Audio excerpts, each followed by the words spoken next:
আসসালামু আলাইকুম viewers, welcome back to my kitchen. আজকে আমি আপনাদের সামনে আরেকটি নতুন রান্না নিয়ে চলে আসলাম। আপনারা তো অনেকেই ফুলকপি ভাজি পাতাকপি ভাজি করে খেয়েছেন, তো আজকে আমি ফুলকপি পাতাকপি একসাথে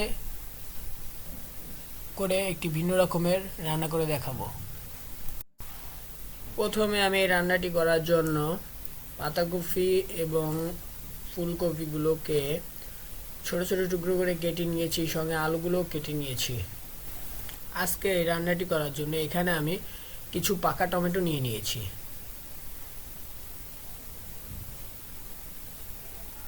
সাথে রয়েছে কাঁচামরিচ পেস্ট কুচনো, এগুলো যা আমরা প্রতিদিন বিভিন্ন প্রকার রান্নাতে ব্যবহার করে থাকি। প্রথমে আমি কড়াইতে সামান্য তেল দিয়ে এতে কুচনো পেঁয়াজ মরিচ দিয়ে দিলাম। তারপরে পেঁয়াজ মরিচগুলো সামান্য ভেজে এর মধ্যে ফুলকপিগুলো দিয়ে দিলাম। বাঁধাকপি এবং ফুলকপিগুলো ভালোভাবে তেলের সঙ্গে ভেজে নিয়ে নিতে হবে।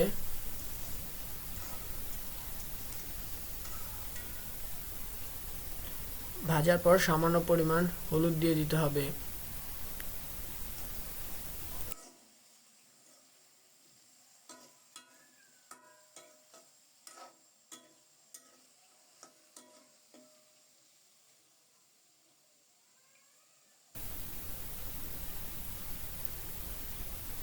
এখন দিয়ে দিচ্ছি স্বাদ মতো লবণ। এটা যে যার মতো কম বেশি করে দিয়ে দিতে পারেন।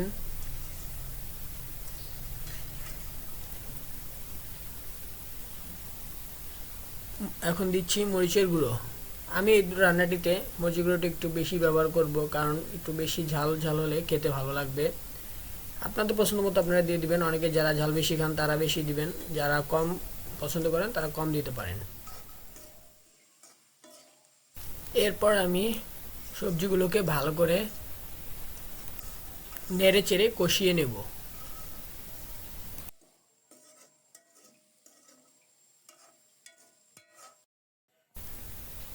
এরপর আমি এর মধ্যে দিয়ে দেব বেশ ভালো পরিমাণে পানি, যাতে ফুলকপি এবং বাঁধাকপিগুলো সিদ্ধ হয়ে আসে।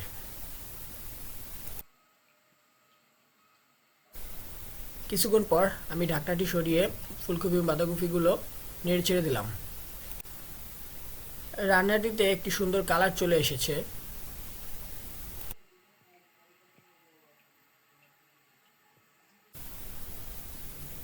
পরে আমি এর মধ্যে কেটে রাখা টমেটোগুলো অ্যাড করে দিচ্ছি। টমেটোগুলো ব্যবহার করছি কারণ তরকারির স্বাদটা দ্বিগুণ বাড়বে এবং দেখতে সুন্দর লাগবে।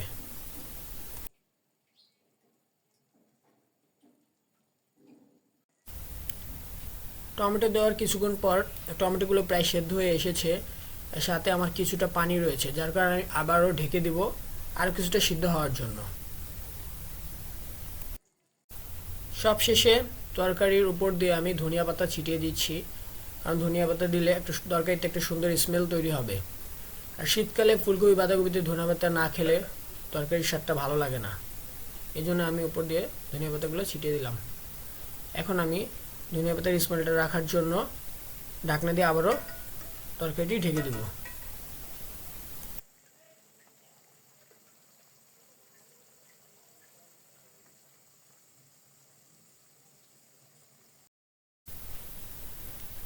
আমার রান্না প্রায় শেষ। এখন আমি কিছুক্ষণ পরে এটি চুলা থেকে নামিয়ে ফেলবো।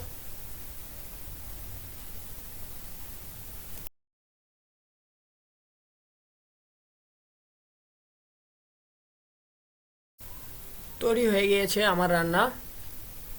এখন আমি এটি ট্রাই করে দেখব। আশা করি খুব ভালোই হয়েছে। এভাবে পাতাকপি এবং বাঁধাকপি একই সঙ্গে রান্না করে খেলে খুব মজা লাগে। আলাদা আলাদা করে রান্না করার চেয়ে এই রেসিপিটি খুব ভালো লাগে। তো আপনারা বাসায় এইভাবে একবার হলেও এই রেসিপিটি ট্রাই করে দেখবেন এবং কমেন্ট করে আমাকে জানাবেন কীরকম লাগে। আর আমার চ্যানেলটিকে সাবস্ক্রাইব করে আমার সঙ্গেই থাকবেন। ধন্যবাদ।